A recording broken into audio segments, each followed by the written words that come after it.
놀랍다. 나였더라도 한국 무기를 선택했겠다. 한 독일 장교가 한국 무기를 보며 경탄을 참지 못했습니다. 미국 방산 전시회에 전시된 한국 무기들이 각국 군 관계자들의 찬사를 받았습니다. 한국의 폴란드 시장을 빼앗겼던 독일이지만 직접 장비를 운용하는 현역 장교는 한국 무기가 대단하다는 사실을 부정할 수 없었던 것 같은데요. 한국의 독주에 미국에서 한국을 붙잡기 위해 숨겨왔던 비밀병기를 공개하고 나섰다고 합니다. 미국에서 들려온 소식에 일본에서마저 K방산의 위용을 인정하고 말았다는데 어떻게 된 일인지 자세히 알아보도록 하겠습니다. 10일부터 12일까지 미국 워싱턴에서 열린 지상군 방산 전시회 AUSA 2022에 한화디펜스가 참가해 K9 자주포와 K10 탄약 운반장 갑차의 실물 장비를 선보였습니다.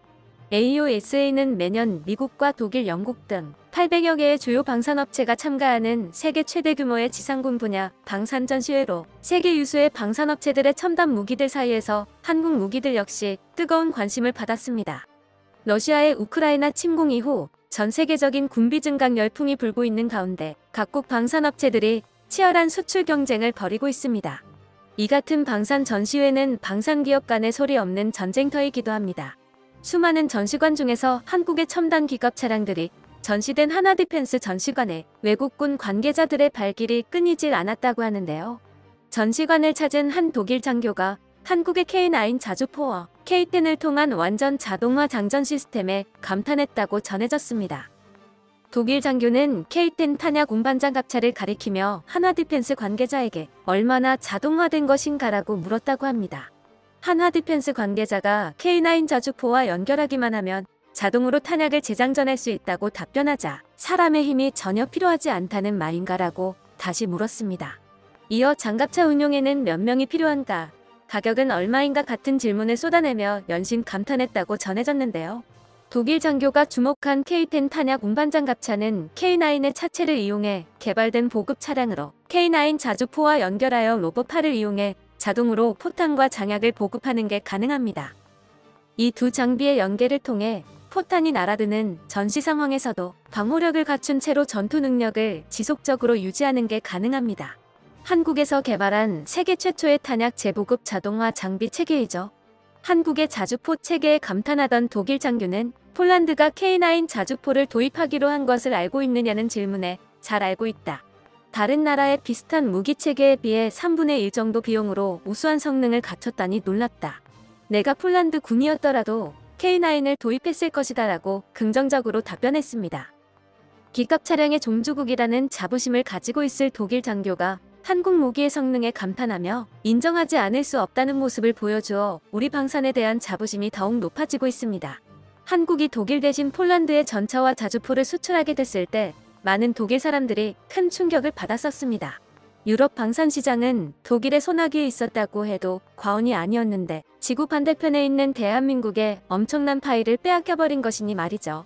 이에 대해 믿을 수 없어하며 폴란드가 유럽을 배신했다고 분노하는 사람들도 있는 반면 사태를 객관적으로 바라보고 있는 사람들도 많습니다. 최종 사용자 조항과 미루는 정부 때문입니다. 아무도 긴급 상황에서 독일에 의존하고 싶어 하지 않습니다만 누가 그들을 비난할 수 있겠습니까? 모두 한국이나 미국 같은 곳에서만 무기를 구입할 것입니다. 중요한 건 독일이 아니라는 겁니다. 독일 네티즌들은 이제는 세계 방산 시장을 한국이 주도하고 있다는 것을 인정하고 따라잡기 위해 노력해야 한다고 말했습니다. 이렇듯 우리 방산 기업들이 크게 득점하며 앞서 나가고 있지만 결코 방심해서는 안 될 것 같습니다. 무기 산업의 첨단을 달리고 있는 미국이 이번 박람회에서 새로운 전차를 공개해 큰 화제를 불러모았습니다. 미국의 주력 전차이자 세계적인 베스트셀러인 M1 에이브람스 전차의 최신 모델 에이브람스 X를 공개한 것인데요. 에이브람스 X는 신형 44구경 XM360E1 저반동 활광포가 도입되어 더 적은 반동으로 정확한 사격이 가능해졌습니다. 또한 포탑이 완전 무인화됐을 뿐만 아니라 기총으로 RCWS가 탑재되어 승무원 3명만으로 운용할 수 있으며 트로피 능동 방어 시스템이 탑재되어 대전차 무기에 대한 방어력도 갖추었습니다. 이번에 공개된 에이브람스 X 모델은 아직 프로토타입에 지나지 않지만 향후 미군의 전차가 발전하게 될 모습을 미리 제시했다고 볼 수 있습니다. 그런데 외신들은 이번 전시회에서 에이브람스 X가 공개된 이유를 흑표 전차의 활약 때문이라고 판단하고 있는데요. 프랑스의 군사 매체 메타디펜스에서 미국 제너럴 다이나믹스는 에이브람스 X로 독일 KF-51 판처와 한국의 K2 흑표에 대응하려고 한다는 제목의 기사를 보도했습니다. 본 기사에서는 세계 각국이 전차의 종말을 예고하며 전차 생산량과 투자를 줄여나가면서 비어버린 시장을 한국의 K2 흑표 전차가 빠르게 선점하고 있다고 말했습니다. 미국의 M1 에이브람스 전차나 독일의 레오파르트 2 전차보다 K2 전차가 주목받고 있으며 미국과 독일의 새로운 전차 공급은 2035년까지 지연되어 있는 상황이라고 지적했습니다. 이대로면 서방 세계의 전차 시장을 한국이 완전히 주도하게 될 것이란 말이죠. 위기의식을 느끼고 독일에서 차세대 전차 KF-51을 내세웠고 미국 역시 에이브람스 X를 제시하며 한국 전차의 진격에 대응하고 나선 것입니다. 또 다른 외신의 보도에 따르면 에이브람스 전차의 설계 과정에서 K2 전차의 영감을 받았다고 하는데요. 에이브람스 X의 새로운 포탑은 명백히 한국의 K2 흑표 전차에서 영향을 받았다. 실제로 에이브람스 X의 포탑 디자인이 기존 에이브람스 전차의 포탑보다 K2 전차의 포탑 구조와 더욱 유사함을 알 수 있습니다. 한국형 전차를 만들기 위해 M1 에이브람스의 전차 설계도를 어떻게든 얻어보겠다고 발버둥 치던 게 어제 같은데 이제는 미국이 전차 설계에 있어 한국을 보고 배우고 있다는 것이죠. 세계 방산의 선두를 달리던 미국이 한국을 대등한 경쟁자로 여기기 시작했습니다. 이러한 소식에 한국에 지나친 관심을 가지고 있는 나라에서 뜨거운 반응을 보여주고 있습니다. 바로 관음 중이라도 있는 게 아닌가 싶은 옆 나라 일본입니다. 일본의 군사 전문 매체에서 미 언론 AUSA 2022에 참가한 한국은 방위산업에서 지위를 보여주었다라는 제목의 기사를 보도했습니다. 본 기사에서는 미 언론들과 관계자들의 한국 방위산업에 대한 평가들을 모두 모아 나열하고 있습니다. 한국이 수출하고 있는 것은 K판만이 아니다. 북한이라는 안보 위험을 안고 있는 국가가 국제 경쟁력 있는 생산국임과 동시에 방위산업 시장에서도 두각을 나타내고 있는 건데 얼마나 놀라운 일인가. 경이적인 매출의 성장을 보이는 한국 방위산업의 현상은 우연의 산물이 아니라 의도적인 전략의 성과이다. 한국 기업은 복수 정권에 걸친 하이레벨 협상, 무기 수출을 뒷받침하는 정책, 무기 박람회 참가를 결합하여 숫자를 늘려온 것 같다. 유럽과 태평양에서 전면전쟁의 현실감을 띠고 있어 유럽과 아시아의 무기 수요는 높아지는 한편 이 거대한 수요에 미 방위산업이 대응할 수 없는 한 무기 시장에서 한국의 대두는 미국도 환영해야 할 뉴스다. 한국 방산이 이루어낸 경이로운 업적에 각국 외신들이 찬사를 아끼지 않았습니다. 미 언론뿐만 아니라 일본 언론까지 한국 방산이 성공했다고 인정하며 그 전략을 본받아야 한다고 말하고 있는데요. 한국의 방위산업이 세일즈에 성공하는 비결은 잠재적인 고객의 안보 환경, 재무 상황, 산업 구조를 조사해 필요하다면 현지 기업과의 공동 생산, 신규 제조가 아닌 한국군이 사용한 중고 무기, 도입에 필요한 자금 대출 등 고객에 맞춰 제안을 유연하게 커스터마이즈하는 점이다. 이에 대해 일본 네티즌들도 분하지만 인정하지 않을 수 없다는 반응을 보여주고 있습니다. 이런 자유로운 사고방식이 한국의 특기지. 일본도 예전에는 그랬을 텐데 이제는 갈라파고스화 돼버려 다른 나라에서 사용할 수 없는 상품밖에 없어.